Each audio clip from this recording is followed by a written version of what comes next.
Hey, subscribe. I got some great videos that I'm sure you'd like to watch. So, I watched this anime about a month ago, and at first it was nothing special. It was a typical funny shenanigan type of show. The story goes that this main character defeated the Demon King and was too strong, so he was banished and left behind by the same people he risked his life saving. It's a pretty unique concept. Normally the whole point of an anime is to kill the Demon Lord, but this time we actually skip towards the very end. You're probably wondering what the anime is even about since the main character already stopped the Demon Lord, so what's the problem? Well, you should mostly be wondering why you aren't subscribed yet, because did you guys know that only 90? You should totally subscribe. Hey, my name's Akira. So after the main character, Demonheart, stops the Demon Lord Echidna and saves everyone, he then gets banished and wanders around trying to find purpose again. Leo then finds out that Echidna is actually rebuilding her army, and Leo decides to sign up for it, because, I mean, might as well screw everyone over since they screwed you over, right? This scene is actually pretty funny, and I do actually like Leo quite a bit, but he does have this typical main protagonist like laid back vibe, which gets a little tiring at some points because you've seen it so often. At least that's for me. Though I will admit that it really works in some episodes, and I actually had a lot of fun just watching it. This anime actually really focuses on comedy quite a bit, and I actually got a chuckle out of me surprisingly, because normally these animes aren't really that funny. But that's not really why I wanted to make this video. What was supposed to be a funny isekai type of anime actually turns into a depressing story about loss and wanting someone to rest. I don't think anyone really expected those last few episodes to hit as hard as they actually did.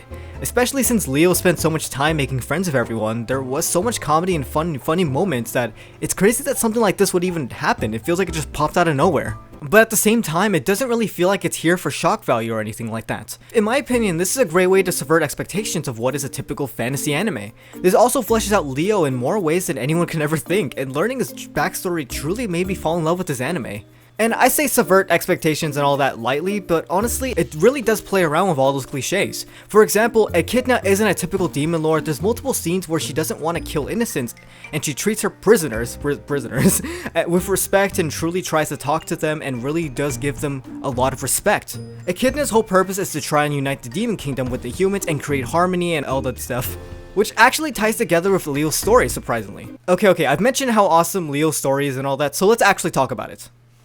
In the year 2060, Tokyo was invaded by the demon army, but what actually happened was that the demons were trying to find a new place to live, and some got set up to die and screwed over, so a few ended up on Earth. And through a lot of terror and misunderstandings, demons and humans went with war with each other. Tokyo then decided to create something called the 12 Demonheart series. I get it, because Leo's last name is Demonheart, meaning that Leo is a bioweapon purposely made to save others and to fight. Being mass-produced and only used for war, Leo first had no real emotions and only followed his programming. But as this war went on, he ended up meeting a demon who kind of changed him. This demon was his first friend, and he sort of taught Leo about human emotion. Honestly, I find that poetic and sort of ironic. Humans made Leo, but it was a demon who taught him how to feel and how to have emotions.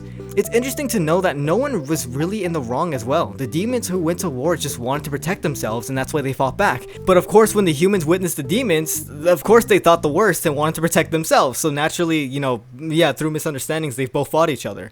The demon who talks to Leo really shows that, yeah, he is different on the outside, but he's had a family, he has a reason to live, he has ambitions. I really do feel bad for him because he's just like any other person. Especially when one of his last words, as he says, when he's being taken away, is for Leo to start living for himself. Instead of him just being like, Leo, save me. No, it's Leo, save yourself, live for yourself. It's definitely even more sad when Leo doesn't fully understand those words, because it takes him a long time to fully just let those words sink in. Around this time, Leo actually ends up being one of the only remaining 12 demon hearts. Apparently all the other perished in battle. Eventually the war does end, and it leaves Leo kind of alone as a ton of the humans died, and with him being the sole survivor of the Demonheart series, he sort of wanders around and continues to save others for about, wait, 3,000 years? Damn, oh my god. Slowly, Leo earns the status of a hero as the world around him changes. I do find that pretty cool how the world itself slowly turned into a fantasy world that we know of. Honestly, that's kind of my one complaint. I really wish we saw it from this perspective, but it makes sense why we're seeing it like in a flashback. Though, if we could get some OVAs where the world is slowly changing and introducing magic, that would be pretty cool. Leo actually does defeat a few demon kings, and every time he saves others, a thought begins to surface. What happens if there is no one left to save? Leo's whole purpose was to always be a hero, and when there's time of peace, he kinda loses that purpose. Leo then slowly develops fear and insanity. And through all that, Leo almost puts the world in danger. He tries to remake the 12 demon hearts, but for the purpose of putting the world in danger once more so that he can save everyone. As a wise man once said, you either die a hero or see yourself become a villain. Thank you, Willem Dafoe. Thankfully, Leo doesn't go through with this plan, but it's still absolutely insane that he would even come to this conclusion. I wonder if it would have been better if Leo remained emotionless, because the more human he becomes, the more hardships he has to deal with, and he truly has no one to lean on. As I mentioned before, Leo is eventually banished and forced to leave because all the humans now fear him because of how powerful he's becoming. This is when he meets the demon lord Echidna, and learns that she is so much more than anyone that Leo has ever met. Before we continue, I have a secret message for you all. I need you all to like the video and leave a comment on why you think Christmas should be safe by anime. Alright, back to the video. What am I saying? So, something I forgot to mention was that Leo has something called the Philosopher's Stone inside of him, and that's kind of what gives him life. Echidna's whole purpose is to find this Philosopher's Stone, so she could start to heal the Demon Kingdom and bridge the gap between humans and all that. And when Leo finds this out, he then decides to have Echidna kill him. Yeah! So, the whole reason why Leo even teams up with Echidna was because he wants to entrust the stone to her, and also for him to finally be put to rest. And that whole fight was honestly so intense. Like, it's not flashy in the sense of like Demon Slayer or anything, but like it's just emotionally like hard. And don't get me wrong, the animation is actually pretty good. Like the whole time I was watching this, I just mostly felt the tension between it all. The way that the anime built up the friendships and how Leo was getting a bond with everyone, even Echidna, because Echidna hated him, but even then he was starting to build something with her. It just hurt to have everyone just be like, I don't want to do this, and he would fight them back, and he would tell them, please fight back. We know how strong Leo is, and just seeing how none of their attacks worked against Leo, it just, dang, it hurts even harder, because like Leo's system won't let him die, so he has to fight like 100%, but at the same time, he just finally wants to rest. But thankfully, or not thankfully, I don't know, but Leo does end up falling and gives his final goodbyes. This honestly made me almost tear up. I felt happy, but it was so bittersweet because the main character was about to pass away. This whole scene is slow and just it lets you enjoy this moment as Leo finally gets his chance at living. This scene was amazingly built up for this one moment, I love that. But then, something happens that shocks me to the point where I don't know what to think. Echidna decides to spare Leo because living for himself should actually be living. She wants him to actually make decisions for himself and to truly live. She wants Leo to show everyone that he is more than what his program tells him. I really don't know how to feel. Like, we were building up to this one scene to have the main character die. We spent so much time lingering over his death and having his last few words mean something. But in the end, he remains alive through someone's kindness. But maybe it would have been kinder to let him rest? I really don't know.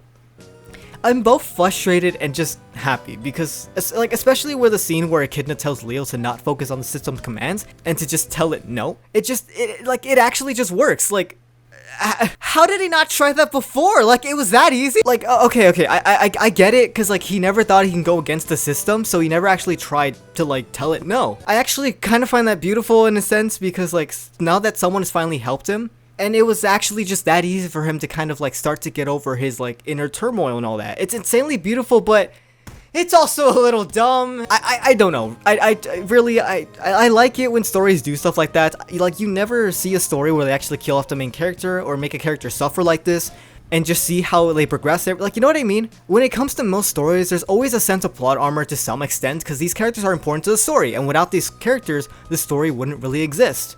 And sometimes it does get a little silly to not have them die or get badly hurt or get trauma or anything like that. I mean, of course, like, it's always gonna like, shows are always gonna play favorites, and I mean, there are moments where this show also does play favorites, but I don't know, man. I would have preferred it to just go all the way. But I don't know. That's my opinion. What do you guys think? Having this character's death be right in front of us and not go through with it, like, I get it, but I also kind of don't. Like, once again, like, I both love and hate this with a passion. Like, I love the future of what his progression could be like and seeing Leo finally truly happy, but at the same time, it would have been a perfect ending just to have him, you know, rest. But I mean, I don't know. I love Echidna's words and how truly kind she is.